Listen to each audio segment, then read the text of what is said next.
और ये 350 करोड़ की प्रॉपर्टी है और हम 750 राज्य कर्मचारी हैं जो एक एक प्लाट के लिए हम लोग परेशान हैं और हमारे प्लाटों पे हमको कब्जा नहीं दिलाया जा रहा है। न्याय हमें माननीय योगी जी ही दिला सकते हैं। न्याय हमें माननीय योगी जी ही दिला सकते हैं। न्याय हमें माननीय योगी जी ही दिला सकते हैं। बाकी हमें किसी प्रशासनिक अधिकारी पर भरोसा नहीं रहेगा।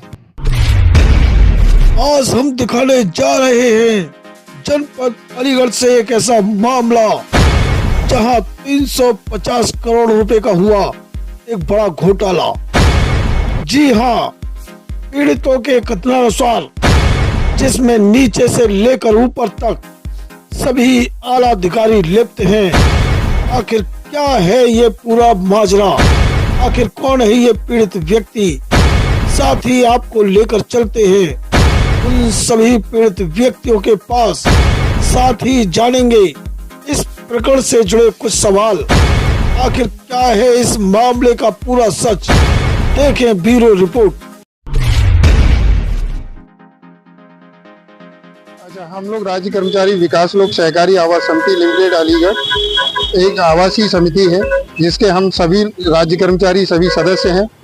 हमने सन 1990 में 200 वर्ग गज के प्लाट खरीदे थे। जमीन को यहाँ सचिव हैं धर्मेंद्र कुमार और जितेंद्र कुमार, इन्होंने भूमाफियाओं के हैंडओवर खुर्द-बुर्द कर दिया। इसमें 2015 से हमारी अंतरिम प्रबंध कमेटी बनी हुई है जिसमें प्रशासनिक अधिकारी और सभी लोग हैं। हम इस शिकायत को लेके सभी प्रशासनिक और सभी अधिकारियों के पास हम लोग मिले हैं। पहले भी कमिश्नर सुभाष चंद्र शर्मा जी, प्रियदर्शी साहब सबने जांच कराई, इनके खिलाफ कार्रवाई करने के लिए लिखा, लेकिन आवास विभाग परिषद से सहकारिता विभाग ने इनके खिलाफ कोई कार्रवाई नहीं की। फिर हम माननीय मुख्यमंत्री जी के दरबार में उपस्थित होकर अपनी शिकायत को दर्ज कराया। उन्होंने जांच कराई, जांच कराने के बाद उन लोगों के खिलाफ कार्रवाई की, FIR भी हुई और सब कुछ हुआ। लेकिन 5 महीने बाद जिन अधिकारियों ने कार्रवाई की थी, उन्हीं अधिकारियों ने अपनी जांच को वापस लेते हुए उनको फिर से उन्हीं पद पे मंचासीन कर दिया और हमारी संपत्ति पर उनको कब्जा करा दिया। उसके बाद हम लोगों ने फिर माननीय मुख्यमंत्री जी के यहाँ शिकायत की कि इस तरीके से हुआ है, तो उन्होंने 14 जून 2024 को SIT गठित की, जिस SIT में की अध्यक्षता माननीय कमिश्नर मैडम और DIG अलीगढ़ और ADA VC इसके मेंबर हैं, जिन्होंने 14 जून 2024 से SIT गठन होने के बाद आज तक हमको नहीं सुना था। इसीलिए हमने माननीय राज्यपाल महोदय के लिए ज्ञापन देने का आयुक्त महोदय को हमने प्लान किया था कि आज एक दिन का धरना प्रदर्शन और भूख हड़ताल करेंगे।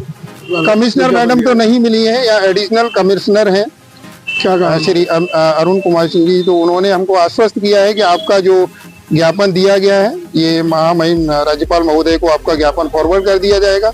और हमको बताया है कि 31 तारीख को हमें सुनवाई के लिए SIT टीम ने बुलाया है। हमको अभी बताया गया है कि 31 तारीख को वो हम लोगों को सुनेंगे, जिसमें कमिश्नर मैडम और आपके DIG और ADA VC उपस्थित होंगे।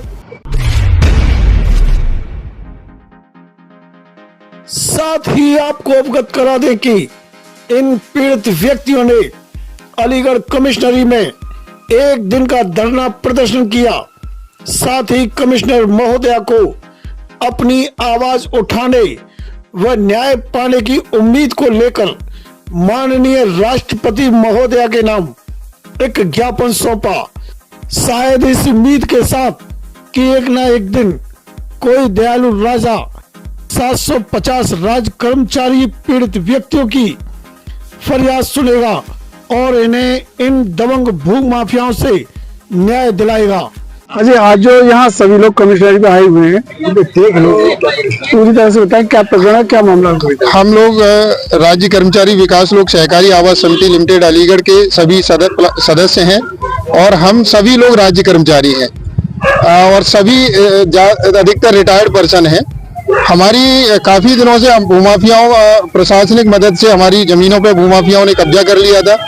उसकी शिकायतें हमने प्रशासनिक हर स्तर पे अपनी शिकायतें की और अगस्त 2023 में माननीय मुख्यमंत्री जी के हमने जब शिकायत की तो शिकायत जब जांच कराने के बाद कुछ कार्रवाइयां हुई।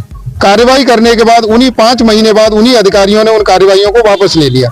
फिर हम माननीय मुख्यमंत्री जी के दरबार में उपस्थित हुए। उपस्थित होने के बाद हमने अपनी वही बात रखी कि इस तरीके से ये जांचें हुई और इन जांचों को वापस लेके फिर से भूमाफियाओं को इन पर काबिज कर दिया है। माननीय मुख्यमंत्री जी के यहाँ से एक SIT का गठन हुआ 14 जून 2024 को। SIT को 6.5 महीने व्यतीत होने के बाद भी हम लोग कई बार एसआईटी के सामने प्रस्तुत हुए कि हमारी बात को सुन लिया जाए, लेकिन 6 माह 15 दिन बीत जाने के बाद भी हमको नहीं सुना गया। 28 तारीख को हमने आयुक्त महोदय के कार्यालय के गेट के बाहर धरना प्रदर्शन और 1 दिन का सांकेतिक भूख हड़ताल धरना प्रदर्शन भी किया था। उसके बाद उन्होंने हमें सुनवाई के लिए 31 तारीख डिसाइड की थी कि आप 31 तारीख को अपना पक्ष रखें। तो जिसमें एसआईटी में कमिश्नर मैडम और डीआईजी साहब और एडीए वीसी उसके मेंबर हैं, सभी यहाँ कार्यालय में तो उपस्थित रहे, लेकिन हम सभागार में 12 बजे का उन्होंने हमको टाइम दिया था। 12 बजे से लगभग 2 घंटे तक हम लोग सभागार में बैठे रहे, लेकिन कोई भी हमारी बात को सुनने के लिए नहीं आया। हम में से 2-1 लोगों को बुला के उनको पर्सनल मीटिंग करने की कोशिश की और उसमें अंडर प्रेशर लेने की बात कही कि 15 मिनट है, ये है, वो है, इस तरीके से वो आप अपनी बात को कहिएगा। वर्षों पुराना जो मैटर है, 15.2 हेक्टेयर जमीन का मामला है, एडीए भी नक्शा पास कर रहा है, सब कुछ मकान बनने और माफिया को कब्जा किया जा रहा है, तो 15 मिनट में बात कैसे खत्म हो सकती है? तो तुरंत ही हमसे कहा जाता है कि 5 मिनट तुम्हारे व्यतीत होगा, 10 मिनट में और कहिएगा। मैंने कहा मैडम हम लोग कागज नहीं लेके आए हैं, हम लोग कागज तो लाएंगे, लेकिन मैडम कम से कम हम जो करीब 100 लोग यहाँ आए हैं अपनी व्यथा को सुनाने के लिए, उनको तो सुन लीजिएगा एक बार। उन्होंने हमसे कहा अभी तो 6.5 महीने बीते, 6.5 साल भी बीत जाए तो भी इसी तरीके सुनवाई तो हमारी हो गई। आप अपना पक्ष जहां जाए जो वो करिए, हमारी सुनवाई हो गई, पेपर हमारे पास हैं, जो भी हमको चाहिए थे वो पेपर हमारे पास उपस्थित है। इसी हम लोग माननीय अमित शाह जी, माननीय प्रधानमंत्री जी से पहले ही रिक्वेस्ट कर चुके हैं कि हमें इस एसआईटी पर अब भरोसा नहीं रहा है, क्योंकि सुनने के लिए हमें 6.5 माह लगा दिए हैं, तो इस जांच को करने में कितना समय लगेगा। तो हम लोग सीबीआई की मांग करते हैं। हम लोग आप न्यूज मीडिया वालों से यही रिक्वेस्ट करते हैं कि माननीय योगी जी की जीरो टॉलरेंस वाली जो शासन की जो स्कीम है, उसमें हम लोगों को न्याय मिले। हम 750 राज्य कर्मचारी हैं जो अपने 200-200 गज के प्लाट के लिए हम लोग इधर उधर भटक रहे हैं और प्रशासन हमको इधर उधर घुमाया जा रहा है। हमारी 34 साल से परेशान है, 34 साल से हमारी बात को कोई सुनने के लिए तैयार नहीं है। तो ऐसा प्रतीत होता है कि इनकी मंशा ये स्वयं जाने, चाहे वो किसी भी स्तर के अधिकारी हों और कमिश्नर मैडम से नीचे तक के जितने भी सब अधिकारी हैं, हमने सभी से अपनी व्यथा सुनाई है, चाहे वो पुलिस विभाग हो, चाहे एडीए विभाग हो, चाहे प्रशासनिक हो, लेकिन कोई भी हमारी बात सुनने को तैयार नहीं है। अब हमारे पास एक ही रास्ता बचता है कि हम सब लोग लखनऊ जाएंगे माननीय योगी जी के दरबार में। जिस दिन योगी जी वहां मिलेंगे, हम माननीय योगी जी से ही मुलाकात करेंगे, वही हमें प्लाट दिलवा सकते हैं। बाकी प्रशासन तो हमारी करोड़ों 350 करोड़ की प्रॉपर्टी पे और अपना कब्जा जमाए बैठा है मुंह माफियाओं के थ्रू।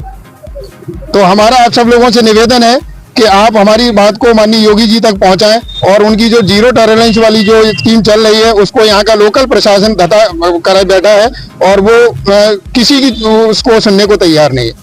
अब आपकी मांग सीबीआई से कराने की है? सीबीआई से जांच होगी तभी हमको न्याय मिलेगा, वरना हमको एसआईटी और ये जो लोकल जो भी जांच एजेंसी हैं उनके हम पे भरोसा नहीं रहा है, क्योंकि 6.5 महीने में हमको सुना नहीं गया। कब तो जांच करेंगे, कब हमको प्लाट मिलेंगे। इन 6 महीनों में, 6 माह में एसआईटी ने इतना काम जरूर किया है कि उन भूमाफियाओं को इतना संरक्षण दे दिया है कि उन्होंने अपने मकान बना के उनमें गृह प्रवेश कर लिए हैं और दुकानों को व्यापार काम शुरू कर दिया, लेकिन हम लोगों को नहीं सुना गया। ये भूमि है आपका इंजीनियर्स कॉलोनी के बराबर में असदपुर कयाम आवासीय योजना है, जिसमें 15.2 हेक्टेयर जमीन है। अगला कदम हम माननीय योगी जी के दरबार में ही जाएंगे। अब हमको और कोई समझ में नहीं आ रहा है, क्योंकि आवास आयुक्त को हमने अपनी व्यथा सुना दी, अपर ये शहरी नियोजन जो अपर आयुक्त हैं उनको भी हमने अपनी व्यथा सुना दी। अब इनसे बड़ा तो कोई फील्ड का अफसर है नहीं। न्याय हमें माननीय योगी जी ही दिला सकते हैं, बाकी हमें किसी प्रशासनिक अधिकारी पर भरोसा नहीं रहेगा। बस हमारी एक ही मांग है, अब हमारी सीबीआई जांच कराई जाए, वहीं से हमको न्याय मिल सकता है। यहाँ लोकल एजेंसियों से हमको न्याय नहीं मिलेगा।